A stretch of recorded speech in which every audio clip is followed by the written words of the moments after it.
The famous five. Five on Kirrin Island again. Dedicated to Zorah and Jazz. Apologies in advance for misreading, repeating myself, and losing my voice. Chapter 5. A Mystery. Everyone stared at Uncle Quintin. There he was, intently watching the jackdaws, his hands in his pockets. He hadn't seen the children or his wife. Timmy leapt to his feet and gambolled over to George's father. He barked loudly. Uncle Quintin jumped and turned round. He saw Timmy, and then he saw all the others, staring at him in real astonishment. Uncle Quintin did not look particularly pleased to see anyone. He walked slowly over to them, a slight frown on his face. "This is a surprise," he said. "I had no idea you were all coming today." "Oh, Quintin," said his wife reproachfully, "I wrote it down for you in your diary. You know I did." "Did you? Well, I haven't looked in my diary since, so it's no wonder I forgot," said Uncle Quintin, a little peevishly. He kissed his wife, George and Anne, and shook hands with the boys. "Uncle Quintin, where did you come from?" asked Dick, who was eaten up with curiosity. "We've looked for you for ages." "Oh, I was in my workroom," said Uncle Quintin vaguely. "Well, but where's that?" demanded Dick. "Honestly, Uncle Quintin, we can't imagine where you hid yourself.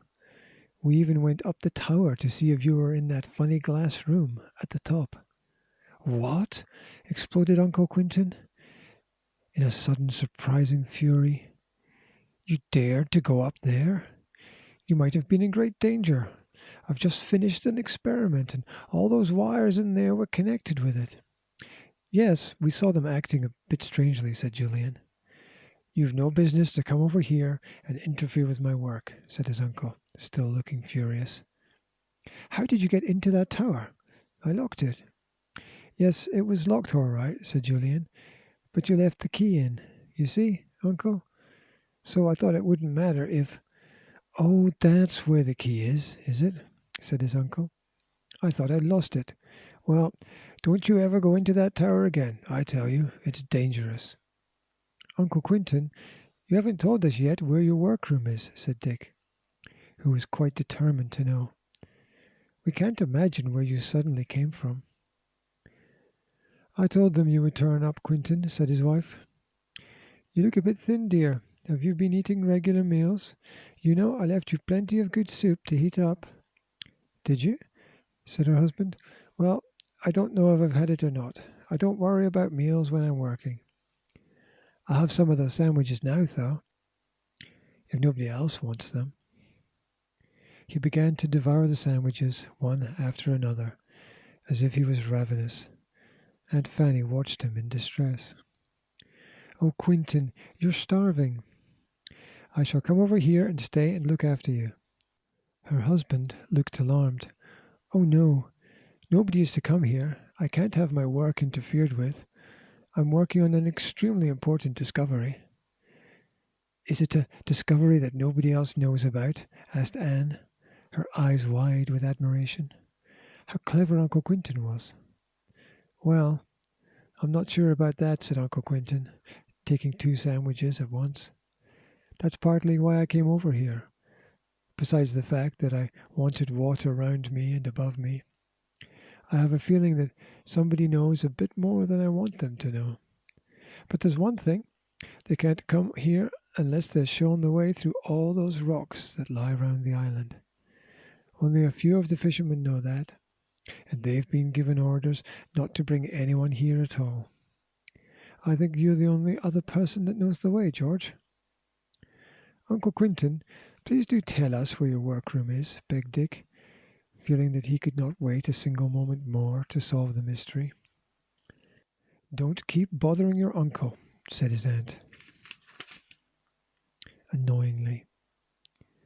Let him eat his lunch. He can't have had anything for ages. Yes, but Aunt Fanny, began Dick, and was interrupted by his uncle. Obey your aunt, young man. I don't want to be pestered by any of you. What does it matter where I work? Oh, it doesn't matter a bit, said Dick hurriedly. It's only that I'm awfully curious to know. You see, we looked for you simply everywhere. Well, you're not quite so clever as you think you are, then, are you? Said Uncle Quentin, and reached for a jammy bun. George, take this dog of yours away from me. He keeps breathing down my neck, hoping I shall give him a titbit.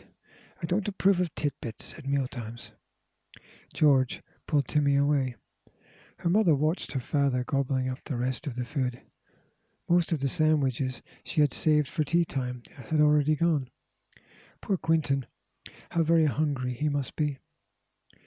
Quentin, you don't think there's any danger for you here, do you? She said. I mean, you don't think anyone would try to come spying on you as they did once before? No, how could they? Said her husband. No plane can land on this island. No boat can get through the rocks unless the way through is known, and the sea's too rough round the rocks for any swimmer.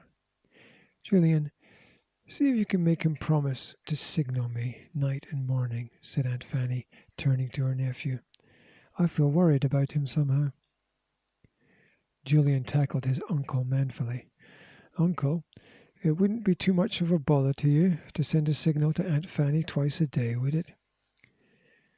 If you don't, Quentin, I shall come over every single day to see you, said his wife. And we might come too, said Anne mischievously. Her uncle looked most dismayed at the idea. Well, I could signal in the morning and in the evening when I go up to the top of the tower, he said. I have to go up once every 12 hours to readjust the wires. I'll signal then. 10:30 in the morning and 10:30 at night. How will you signal? Asked Julian. Will you flash with a mirror in the morning? Yes, that would be quite a good idea, said his uncle. I could do that easily. And I'll use a lantern at night. I'll shine it out 6 times at 10:30. Then perhaps you'll all know I'm all right and will leave me alone. But don't look for a signal tonight. I'll start tomorrow. Oh, dear Quentin, you do sound cross, said his wife. I don't like you being all alone here, that's all. You look thin and tired.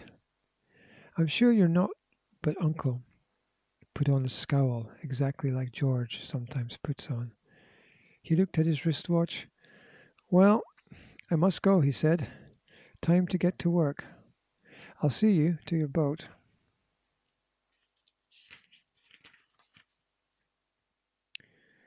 We are going to stay to tea here, Father, said George.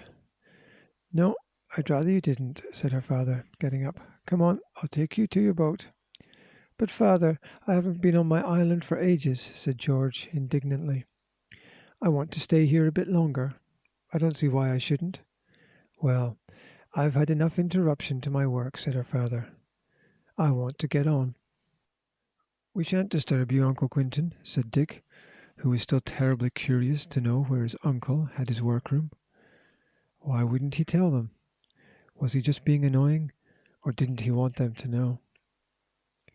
Uncle Quentin led them all firmly towards the little cove.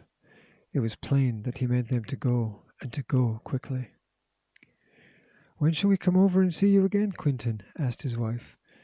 Not till I say so, said her husband. It won't take me long now to finish what I'm on. My word, that dog's got a rabbit at last. Oh, Timmy, yelled George in distress. Timmy dropped the rabbit he had actually managed to grab. It scampered away unhurt. Timmy came to his mistress, looking very sheepish. You're a very bad dog, just because I took my eye off you for half a second. No, it's no good licking my hand like that. I'm cross. They all came to the boat. I'll push her off, said Julian. Get in, all of you. Well, goodbye, Uncle Quentin. I hope your work goes well. Everyone got in the boat. Timmy tried to put his head on George's knee, but she pushed it away. Oh, be kind to him and forgive him, begged Anne. He looks as if he's going to cry. Are you ready? Cried Julian. Got the oars, George. Dick, take the other pair. He shoved the boat off and leapt in himself. He cupped his hands round his mouth. Don't forget to signal. We'll be watching out morning and evening. And if you forget, I shall come over the very next day, called his wife. The boat slid away down a little inlet of water, and Uncle Quintin was lost to sight. Then round the low wall of rocks went the boat, and was soon out on the open sea. Julian, watch and see if you can make out where Uncle Quintin is when we're round these rocks, said Dick. See which direction he goes in. Julian tried to see his uncle, but the rocks there hid the cove from sight, and there was no sign of him at all. Why didn't he want us to stay? Because he didn't want us to know his hiding place, said Dick. And why doesn't he want us to know? Because it's somewhere we don't know either. But I thought we knew every corner of the island, said George. I think it's mean of Father not to tell. Especially if it's somewhere we don't know. I can't think where it could be. Timmy put his head on her knee. George was so absorbed in trying to think where her father's hiding place could be that she absent-mindedly stroked Timmy's head. He was almost beside himself with delight. He licked her fingers lovingly. Oh, Timmy, I didn't mean to pet you for ages, said George. Stop licking my hands. You make them feel wet and horrid. Dick, it's very mysterious, isn't it? Where can Father be hiding? I can't imagine, said Dick. He looked back at the island. A cloud of jackdaws rose up into the air, calling loudly, Jack! Jack! Jack! The boy watched them. What had disturbed them? Was it Uncle Quintin? Perhaps his hiding place was somewhere about the old tower then, the one that jackdaws nested in. On the other hand, the jackdaws often rose into the air together for no reason at all. Those jackdaws are making a bit of fuss, he said. Perhaps Uncle Quintin's hiding place is not far from where they roost together, maybe by the tower. Can't be, said Julian. We went all round there today. Well, it's a mystery, said George gloomily, and I think it's horrible having a mystery about my own island, and to be forbidden to go to it and solve it. It's really too bad. End of chapter 5.